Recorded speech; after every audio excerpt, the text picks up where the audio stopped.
Il-budget għas-sena d-dieħla fis-settur tas-saħħa huwa wieħed rekord. Dwar dan tkellem id-Deputat Prim Ministru Chris Fearn fil-Parlament waqt l-estimi finanzjarji tal-Ministeru tas-Saħħa. Sena l-oħra rikorrenti kellna 930 miljun.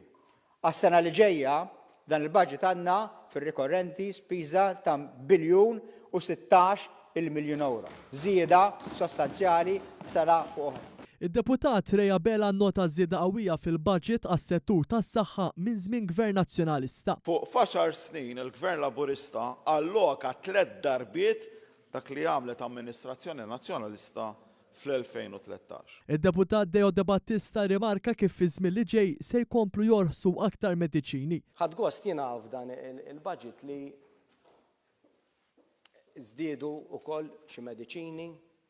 Il-bieraħ il-Prim Ministru sħabbar li kien hemm reġa' roħs f'xi mediċini li din hija trend ta' din l-amministrazzjoni. Id-Deputata Romilda Zarb semmiet il-problema tal-out of stock fi żmien Gvern Nazzjonalista. Daqstant nistaqsijien.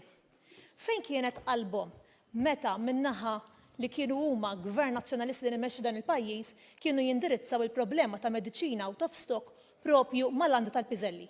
Dwar il-viżjoni li kellu għas-settur tas-saħħa Gvern Nazzjonalista fil-bini tal-Isptar Mater Dei tkellem id-Deputat Michael Farrugia. Imma Gvern Nazzjonalista oġbu iħallas flus iktar.